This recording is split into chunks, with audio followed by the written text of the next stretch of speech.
patient walked into a treatment room for a routine radiation session. The machine said everything was fine. It wasn't. She'd just been given a radiation dose roughly 100 times higher than intended, from a piece of medical equipment that had passed every safety review anyone gave it. This is the story of the deadliest software bug in history.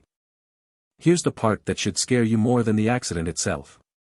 After that first overdose, the manufacturer investigated, found nothing wrong with the machine, and told hospitals it was safe to keep using. Then it happened again. And again. 6 documented cases, at different hospitals, over 2 years, the exact same failure, and every single time, on paper, it looked impossible. By the end of this video, you'll know exactly why a machine that had already hurt people kept being trusted to treat more of them. It comes down to 8 seconds, and one shared variable that was never supposed to do 2 jobs at once. The machine was called the therac 25, built by a company called AECL, and it was one of the first radiation therapy machines built almost entirely around software control instead of hardware safety. It could fire 2 kinds of beams. A low-power electron beam, for shallow tumors close to the skin. And a high-power X-ray beam, for tumors deeper in the body, created by firing a much more powerful electron beam through a metal target that spread the energy out safely. That metal target was the entire safety mechanism. Without it, the high-power beam hit the patient directly, at nearly full intensity. The 2 models before it, the therac 6 and therac 20, had hardware interlocks. Physical mechanical locks that made it impossible to fire the high-power beam unless the metal target was physically in position. If the hardware wasn't aligned, the machine could not fire. Full stop. The therac 25 removed those hardware interlocks. The reasoning at the time was that the software already checked for correct positioning, so the physical lock was redundant. One safety layer became 0, because the remaining layer was assumed to be perfect. It wasn't. Operators entered treatment settings on a terminal, beam type, power level, dosage, and by 1985, the technicians running these machines every day were fast, experienced typists.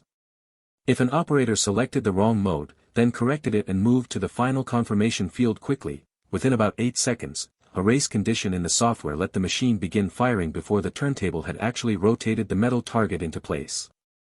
The reason came down to a single shared variable. That variable was used both to track what the operator was typing and to track the physical position of the turntable. When an operator moved through the correction fast enough, the software read a stale value from that variable, one that said the target was in position, when physically, it hadn't gotten there yet.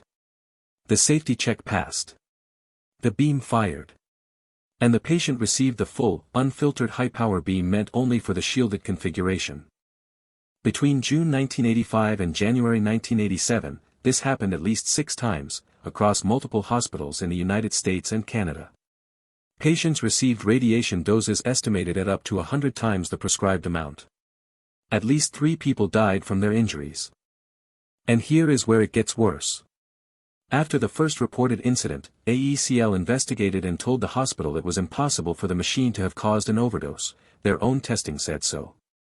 They pointed to 2,760 hours of testing as proof the system was reliable.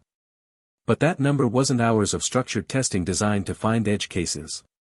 It was hours the machine had simply been running in ordinary clinical use. Nobody had gone looking for the one exact sequence that broke it. So the machine stayed in service. And months later, at a different hospital, the exact same failure happened to a different patient. It took independent investigators, physicists and engineers digging into the failure by hand, to finally reproduce the bug on demand, by having a fast typist race through the precise sequence of keystrokes. Once they did, it wasn't a mystery anymore. It wasn't a fluke, a power surge, or operator error, which is what AECL had initially suggested. It was a deterministic, repeatable race condition, hiding inside code that had been treated as a solved problem for years. A few things worth sitting with. First, removing a physical safety mechanism because the software already checks for that is a decision that deserves the same scrutiny as removing a physical guardrail on a highway. Software doesn't jam or visibly break the way a mechanical lock does. When it fails silently.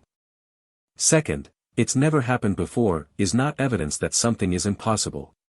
Race conditions are timing dependent by definition, which means a bug can sit completely silent for months and then become reproducible on command the instant someone hits the exact sequence. Third, a big testing number means nothing without knowing what was actually tested. 2,700 hours of a machine simply running is not the same as 2,700 hours of someone trying to break it. And fourth, this single case is why medical device software today goes through some of the strictest validation and hardware redundancy requirements in the entire software industry. The therac 25 isn't an obscure historical footnote, it's a foundational case study taught in software engineering ethics courses for exactly this reason. The scariest bugs aren't the ones that crash your app in front of you. They're the ones that pass every review, ship quietly, and only fail under one exact sequence nobody thought to try. If you write software other people depend on, that sequence is worth losing a little sleep over. Subscribe for more stories like this, where the code is the whole story.